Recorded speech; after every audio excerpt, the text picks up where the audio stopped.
And welcome everyone to an NABC summer preseason chat with Minnesota State head coach Matt Margenthaler. Matt, you are first of all a year removed from winning the national championship. Yep. I know we talked after that, and another congrats there. But let's first deal with that. What have been the lasting effects of winning a national championship? Well, thanks for having me first, Andy. And I think that, recruiting has helped. There's no question about that. Getting the Minnesota State name and brand out there was something that really was a big thing, not only for our program, but for all of our programs here at Minnesota State. And I think that's kind of been the big thing because I think people knew about Minnesota State before, but they really know about us now. Well, they knew about it because of hockey. I Uh, didn't even know we had hockey here. Yeah, they did. We are one of the hybrid Division I schools that has hockey, a Division I hockey program here, and they've been very successful. And it is nice that when you do have a successful hockey team, you got to have a successful basketball team too, and football, which we do here. Hey, how does that work when you have the hybrid? D1 in a couple of sports, D2 at a high level in a sport like men's basketball.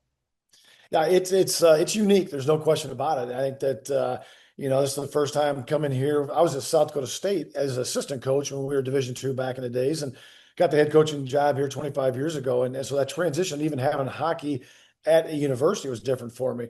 But we are a really a Division II university with two Division I sports, which is men's and women's hockey. And then they're pretty separate from us, and they kind of go along, do their own thing. But everybody here, we have 21 sports, and that's a lot of sports at a university, and we've been very fortunate to have success at just about every level. So, as the head of the NABC this year, taking over for John Calipari, Arkansas, to me, this says a lot that you've got a Hall of Fame D1 coach and we're going to a championship D2 coach. What does that tell you? Well, it tells me I've been around a long time, and I've been on the board for a while, and I've bid my time and finally got to be the president. It is funny when I talk to my colleagues and people here at Minnesota State that you go from John Calipari to Matt Margenthaler, and then Frank Martin is right behind me, and so I'm sandwiched in some pretty powerful guys, and but the NABC. We're an advocacy for coaches that we want to help coaches. And the nice thing is having a Division II guy, it's a different voice, a different mindset than some of the Power Four guys have. And NABC is really all about all divisions. We're not just about Division I or the Power Four. And it's nice to have a Division II guy that has a little bit of a voice and is in that room fighting for a level that a lot of times people don't know what that is.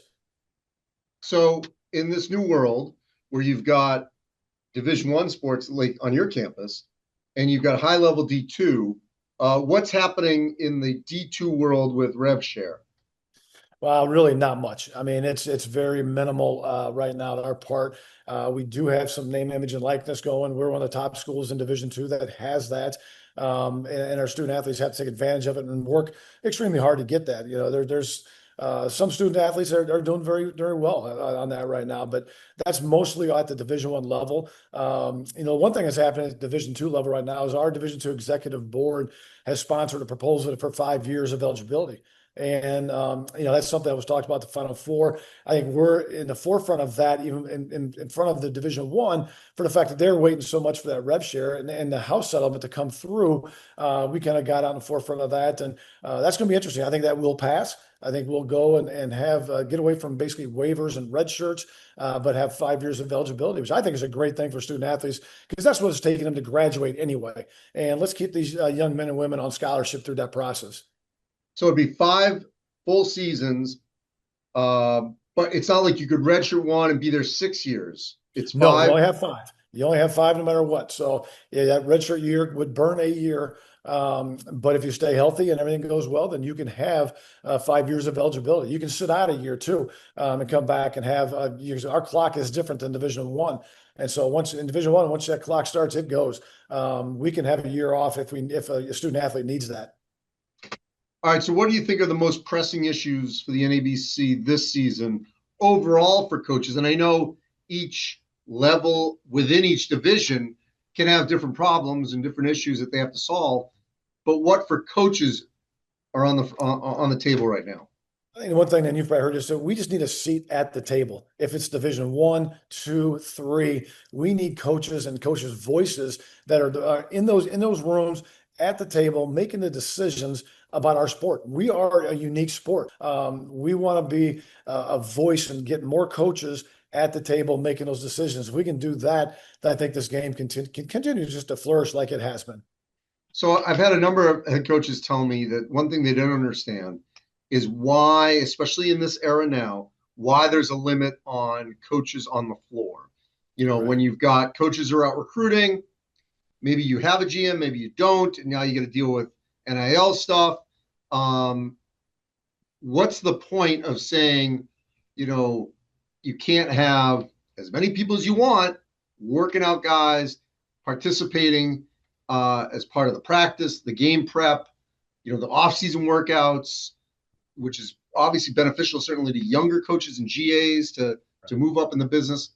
Where does that stand for you about just allowing sort of as many as you want to have, you can have? Yep. Yeah, we've talked about that quite a bit in our meetings. And I think that that's something that needs to be pushed through. And I agree with you. I think, to get young coaches into the game, that's a perfect way of doing it. And you look at the numbers of football coaches that they have out there, and with those numbers of guys, and obviously their rosters are bigger, but there's no reason that if you can have 8, 9 guys on a staff, and because there's always ways to work them out, and we need to continue to grow this game and grow coaches, and one of our jobs too is to educate, and then educate these young coaches that are coming through. And what better way than opening them up and allowing them to be on the floor, allowing them to do all those things you talked about, Andy. I think that's something that has to happen. Hopefully it'll happen here soon. Well, and the thing is, look, if school X says, hey, we can only have 4 or 5, that's all we can afford.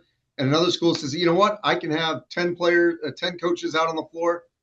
So be it. I mean, So be it. I don't understand why that would be an issue. Maybe some are volunteer, I maybe even think some are being financially. paid. Yeah, financially, I think, and coaches, we're not the smartest guys in the world. We'll work anywhere for a very few dollars. And I think that if school X can't afford it, you'll still be able to find guys that come in and help you, and guys that are willing to do that. And that's what's different about this profession is that you don't have to have the millions of dollars to get a good staff. And I think that's something even here in Minnesota State. I've been for again.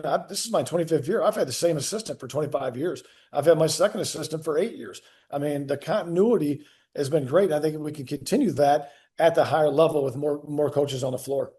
The other issue I keep hearing is the portal dates. It got moved to, I think it's the Monday. Well, originally it was Selection Monday, which was ridiculous. Then it Right. moved, I think, the week of the Final Four. Yep.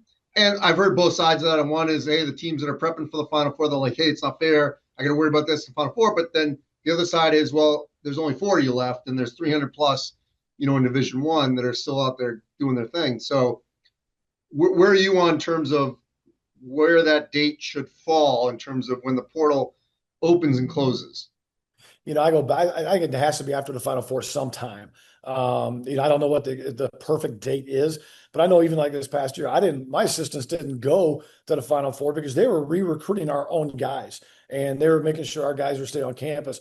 And then you look around, back in San Antonio this past year, how many coaches were working? I mean, it was amazing. I mean, we're always on our phones, we're always working, doing things, but there's a lot of coaches that weren't at the Final Four for the fact that they had to keep their team together, or they had to go put a team together, a new entire roster.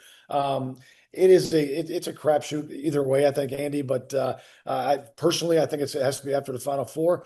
We just need to come up with that perfect date, if there really is a perfect date for this. And lastly, Matt, this should be a great celebration of basketball this year in Indy. D1 Final Four, D2 and D3 championship games, all in Indianapolis between Gainbridge and Lucas Oil Stadium. What will that do for sort of growing the game at all levels? I think it's going to be great. And then we're also having the NIT championship game there that Yep. weekend too. So it is, there's all kind it's going to be the mecca of college basketball right there, one place, no better place than Indy to have a Final Four.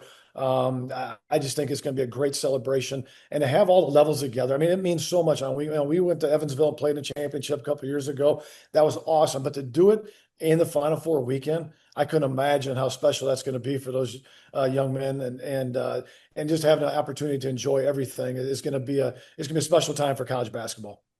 Awesome, Matt. Well, congrats on the gig. We'll talk again. And I know you got your work cut out for you both with your team and with the NABC. Appreciate you. Hey, thanks, Andy.